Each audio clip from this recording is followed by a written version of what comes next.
In the hidden scrolls of ancient Africa, a story is written that shaped the foundations of the tribes and kingdoms we know today. This is the legend of Ekunara, the man who birthed four mighty nations. Echanara came from Agbaku, a kingdom built on massive ancient salt lakes that shimmered like fallen stars under the midday sun. The people of Agbaku were masters of the soil. While the ground was tough and crusted with salt, they possessed a legendary skill for farming. They knew exactly where to dig and how to treat the earth to turn it into a sea of yams that could feed entire nations. Their houses were simple and built with deep red clay and topped with thick grass roofs. To the people of Agbaku, salt was not just something for a cooking pot, it was a sacred mineral. They called it the sweat of the earth, believing it was the very thing that kept the land from rotting away. Every child was taught to respect the salt, for it was the boundary between life and decay. Although Ekunara eventually became a respected elder and master farmer, his beginnings were marked by hardship. Orphaned as a young boy, he spent half his life struggling to survive, yet he never allowed the world to harden his spirit. One day, moved by his own kindness, Ekunara gave his very last meal to a starving old woman. In gratitude, she gifted him 4 golden coins. She commanded him to hide these coins beneath his bed, explaining that each one represented a future child. When Ekunara finally rose to prosperity and took a wife, the coins did their work. As his sons were born, it became clear from their childhood that they were far from ordinary. His first son was Izan. From his first breath, he showed an unnatural liking for flames. He was constantly drawn to fireplaces and often found by his father attempting to grasp the dancing fire in his bare hands. When his second son was born, he gripped his mother's fingers with the terrifying force of a grown man, earning him his name Ikor, the pillar of strength. Ezahn, his third son, was born with the mind of a sage. He could outwit his elders in debate and strategically win any argument, possessing a deep knowledge of things he had never been taught.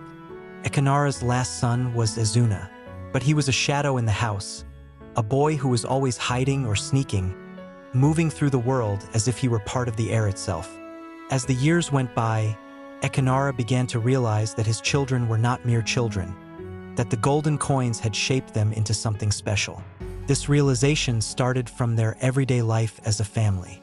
Ikor's powers were the most noticeable of all. At just 5 years of age, he was already crying to go with his father to the farm. He loved hard labor and working was a simple task to him. Often he split cooking wood with his hands. He could lift weights twice his age.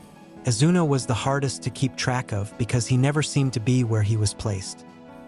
His mother would turn her back for a second to stir a pot of yam porridge, and Ezuna would be gone, only to reappear silently behind her as if he had been there the whole time. He became a master at disappearing in the tall grass. Even his fellow children couldn't find him during hide and seek, as he had a way sneaking around that was unusual. Izan was hardly found playing with his mates. His constant company was the wall behind the hut where elders were having discussions. He loved to learn, always questioning his father on the logic behind some things. When the grain merchants came to buy farm produce from his parents, Izan, still a child, pointed out a mistake in their calculations that even his father had missed. He began to settle disputes between his brothers with such logic and strategy that Ekunara stopped intervening, realizing the boy could see through any lie or confusion to find the smartest solution. While other children were taught to stay far back from the cooking fires, Ekunara often found Izan sitting dangerously close to the glowing logs. One evening, a rogue spark jumped from the fire and landed directly on the boy's lap. Instead of crying out or suffering a burn, Izan simply picked the red-hot ember up with his bare fingers and placed it back into the flames as if it were a cold pebble. From then on, his father noticed that whenever Izan was excited or angry, the air around him grew uncomfortably hot, and the dry grass beneath his feet would begin to smoke. One evening, screams rose from a boy in the middle of the road. His face was twisted in terror as he pointed toward a rising of black smoke. His family's home was being swallowed by fire, and his younger sister was still trapped behind the heavy clay walls. Within moments, the quiet of the village vanished. Men and women ran toward the heat, some bearing clay pots brimming with water, others desperately kicking sand toward the base of the structure. But the harmattan wind was heavy. It whipped the flames higher, turning the water to steam before it could touch the burning grass roof. In the middle of this chaos, Ekunara's 4 sons stood together, a sudden pull as though being controlled by one force. Ezahn, the 3rd son, was the first to move, but not toward the flames. He grabbed his father's arm, his eyes darting across the scene with a cold, calculated precision. He saw what the others were too blinded by fear to notice. The crowd in their panic was blocking the path to the main well, and the wind was carrying fire directly toward the dry wood of the neighboring goat pens. He told his father that if they did not tear down the northern fence immediately to create a gap, the entire row of houses would fall. Echanara, trusting the clarity in his son's voice, shouted orders at the villagers. The men swung into action, pulling down the fence and creating the break that saved the rest of the neighboring houses from catching the flame. As the fence came down, the situation at the burning hut turned dire. The wood in the middle of the hut broke, threatening to bury the girl alive. Ezuna, the youngest, lived up to his reputation as a shadow. While the men hesitated for fear of the fire, Ezuna dropped low, his body seeming to thin and vanish into the rolling black smoke. He didn't run. He slipped through the gaps in the fire like air. Inside, he found the girl huddled beneath a heavy table, but a massive fallen timber blocked her path. He didn't have the strength to lift it, so he pressed his hand against the hot clay wall and signaled to the brother he knew was waiting on the other side. Ikor stepped forward then, moving into the blistering heat that made other men fear. He didn't strike the wall with a fist. He simply pressed his broad shoulder against the glowing red clay.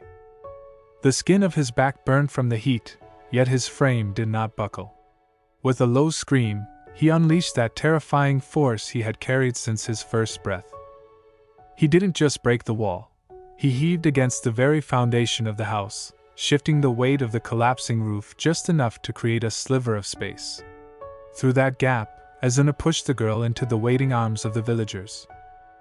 Ikor stayed there, his muscles bulging and his teeth bared, acting as a human pillar of stone to stop the house from falling. At the exit, Izan stood as the final guardian.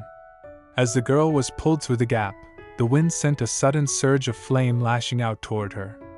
Izan stepped into its path. He didn't fight the fire. He seemed to welcome it. The villagers watched in frozen awe as the air around the boy began to rise. The flames did not burn him.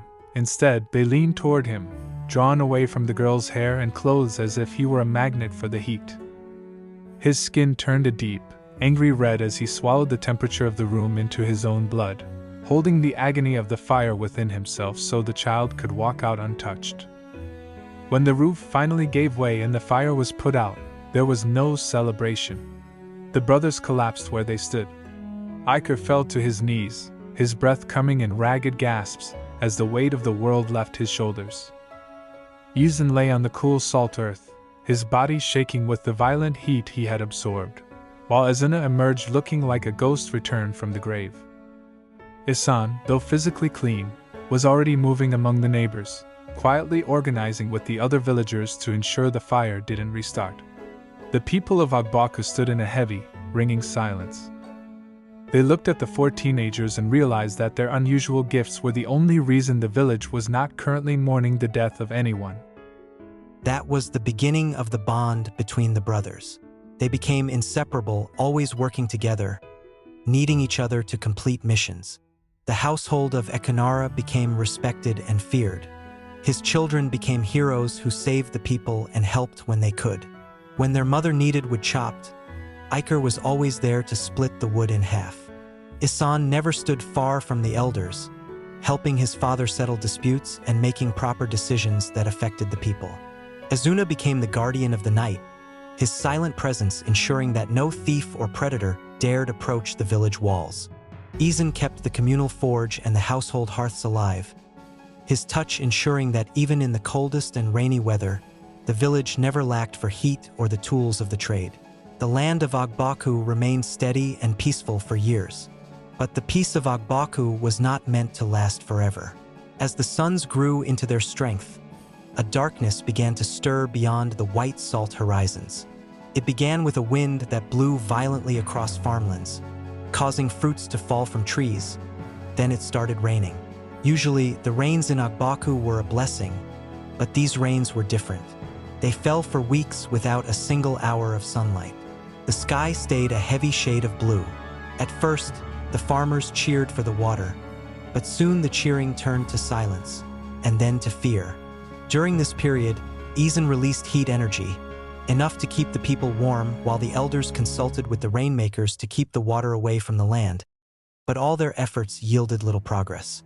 The great rivers that fed the salt lakes could no longer hold the water of the sky. One night, a sound like 1,000 drums echoed through the village. The riverbanks had snapped. A great flood, thick with red mud and debris, surged through the village. It was a chaotic nightmare. The water tore into the barns, lifting the heavy yams and carrying them away like tiny pebbles. The carefully woven vine fences were ripped apart. The people climbed onto the roofs of their red clay houses, watching helplessly as their food, their tools, and their hard labor disappeared into the dark water. When the rain finally stopped, the soil in Agbaku was no longer white. It was covered in a thick, foul-smelling layer of red soil.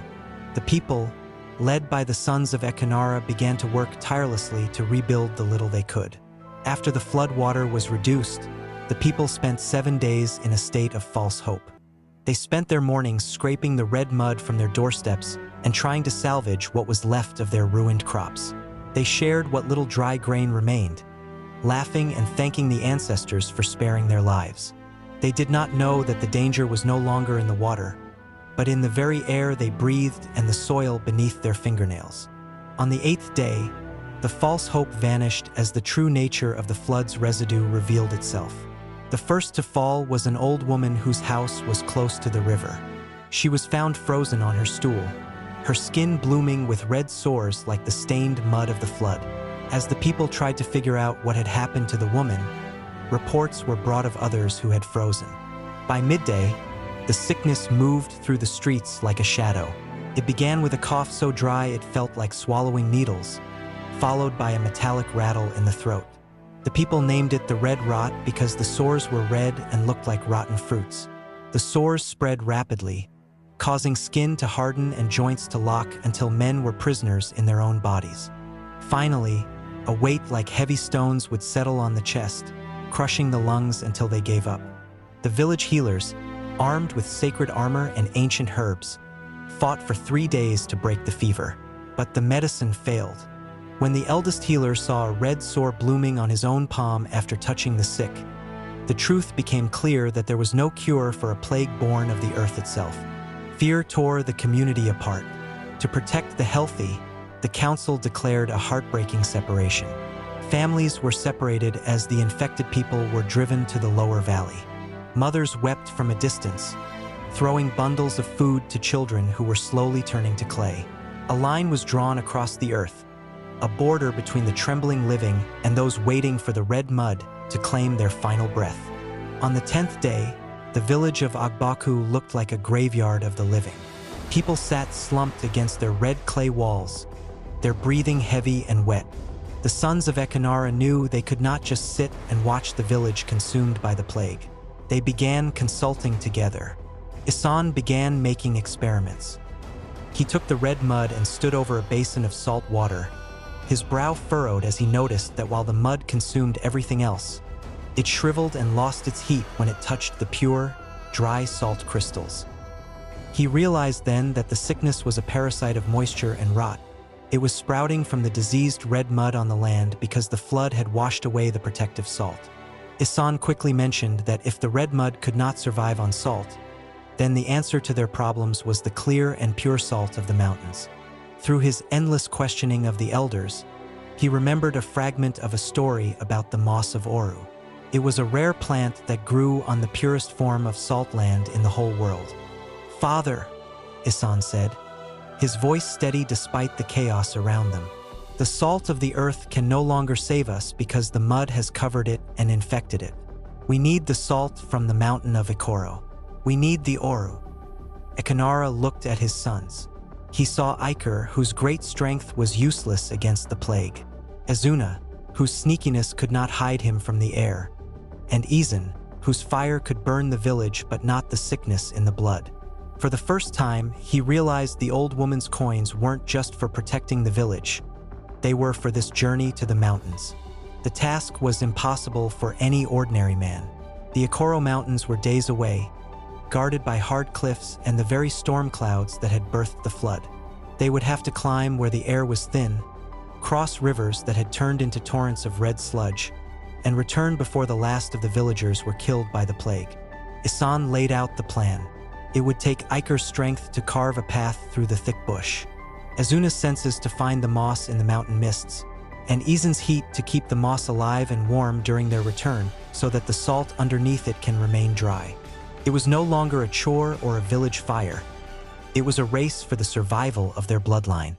The brothers left at dawn, carrying only leather waterskins and the weight of their father's silent blessing. As they pushed deeper into the wilderness, they began to notice that the lush greenery that once covered Agbaku had been choked by the flood. Trees stood like skeletal hands reaching out of the red mire, their leaves replaced by the same rust-colored fungus that was killing the villagers. Ikor took the lead. The red rot had turned the forest floor into a thick, slippery mess. Any other man would have been trapped, but Ikor moved with the strength of a giant. He used his massive arms to tear through the tangled, dying vines, clearing a path for his brothers.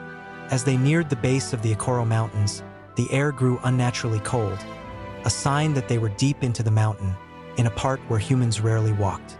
Ezuna's senses began to prickle. He felt a presence that wasn't human, something that moved within the red mist. He didn't just see with his eyes. He felt the vibration of the air. "Stop," Ezuna whispered, his voice barely a breath. He began to fade, his form becoming a mere ripple in the mist as he scouted ahead. He returned moments later, his face pale beneath the soot. "The path is guarded."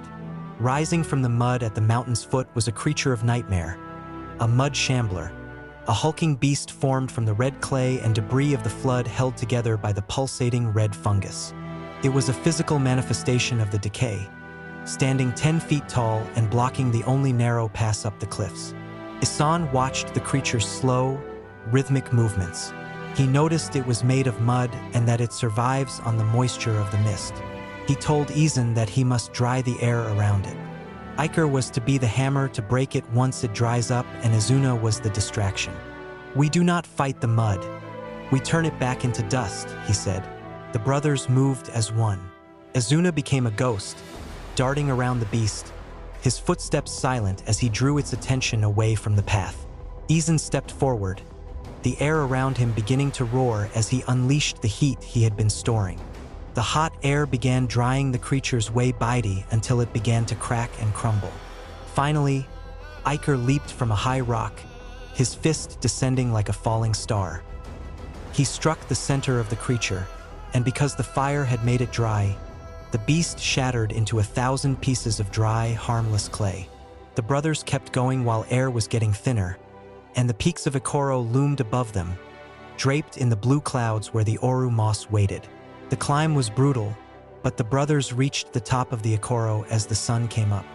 There, growing in the middle of pure, white crystal salt, was the Oru Moss. Ezuna used his light touch to delicately pluck the moss from the rocks, while Ikor filled heavy leather sacks with the sparkling mountain salt. As they began their journey back, Izan stood in the center of the group, his body radiating a soft, constant warmth to keep the moss from freezing in the thin air and to ensure the salt remained perfectly dry. They ran. They did not stop for sleep or food, driven by the memory of the shallow gasps of their dying neighbors. When they finally reached the outskirts of Agbaku, they were exhausted and covered in mountain dust, but the sacks were full. They re-entered the village, ready to face the rot with the only weapon that could break its hold. The Agbaku they saw was a skeleton of its former self. The lower valley was silent, filled with those the red mud had already claimed. The few remaining villagers were slumped against walls, their eyes glassy and their lungs rattling with the final stages of the rot. They sprinted to their father's house and found Echanara sitting on the earth. The red sores had climbed to his throat, and his hands were locked like stone. He was barely breathing, the heavy stones of the plague pressing the life from his ribs. Ezahn worked with a desperate speed. He signaled Izan to heat the mountain salt until it glowed, while he ground the moss into a fine, celestial powder. They pressed the warm, dry salt to Ekunara's chest and forced the moss paste into his cooling mouth. For a terrifying minute, nothing happened. Then, with a violent cough, a cloud of red dust erupted from Ekunara's lungs. The crimson resin on his skin cracked and fell away like old bark. He was saved. The brother moved through the streets, healing the survivors and helping them through their grief for losing their loved ones. The brothers sprinkled salt around the survivors, making sure the red rot didn't get to them. A new horror was soon discovered. The red mud had soaked too deep into the land. When they tried to plant the remaining seeds, the sprouts turned black and withered in hours. The sacred salt of the earth had been poisoned. The land was dead. The brothers watched their father walk into the fields. Echanara knelt and dug his fingers into the earth, but instead of the firm, white salt crust of his youth, he found only a sour, blackened sludge. He pulled up a seed yam, only to find it had rotted into a hollow shell filled with red dust. The sweat of the earth was gone. The land was no longer fertile, but poisoned. He turned to look at the survivors, who were standing among the ruins of their homes. They were cured, but they were starving. He realized that the miracle his sons performed wasn't meant to save the old kingdom, but to prepare them for the journey to find a new one. He called his 4 sons to the center of the village square, where the white salt line was already being swallowed by the spreading red mud, and began to talk to them. He told them the land of Agbaku would no longer bring forth fruit and vegetables, that they had to depart from the land. The brothers began to argue on the part to take. Ikor wanted to go north, while Izan said the southern plains were more fruitful. When the father noticed they could not thrive too well together, he instructed them to go where the wind would take them. Echanara blessed them, saying, "Ikor, you are the pillar. You shall lead the people to the mountains of the north. Your strength will build walls that no enemy can breach. Ezahn, you are the sage. You shall seek the great waters of the east. Your wisdom will turn the tides into trade and laws. Ezuna, you are the shadow. You shall find the deep forests of the west. Your people will be the invisible guardians of the trees. And Izan, my fiery son, you shall follow the sun to the south. Because your heart is as restless as the flame, you shall move often and choose the path of most heat. You may find less gold than your brothers, but your spirit will be the most free." With the land dead, the unity of the village broke. Arguments broke out among the survivors about which brother to follow. Some craved Ikor's protection, others Ezann's logic. They could not agree on a single path, and for the first time, the brothers realized they were no longer a single machine, but 4 different destinies. As the sun rose on a dead kingdom, the people divided. Groups gathered their few belongings and lined up behind the brother they deemed fit to lead them. Without a backward glance at the red-stained ruins of Agbaku, the 4 columns of people began to move in 4 different directions. Echanara stood at the center of the crossroads, watching as his sons walked away from each other, carrying the seeds of 4 mighty nations into a world that would never be the same. The land of Agbaku was left to the wind, a white-crusted memory of a family that had saved a people only to lose themselves. The legend says that Echanara did not die in the way ordinary men do. Having been the vessel for the 4 golden coins, his body was tied to the very essence of the sweat of the earth. He refused to leave Agbaku behind. He believed that a land that had birthed 4 nations could not be entirely abandoned. One evening, he sat down at the very spot where he had once given his last meal to the old woman. He looked out at the 4 paths his sons had taken and smiled, knowing the world was now full of their strength. By morning, he was gone, with a huge smile plastered on his face.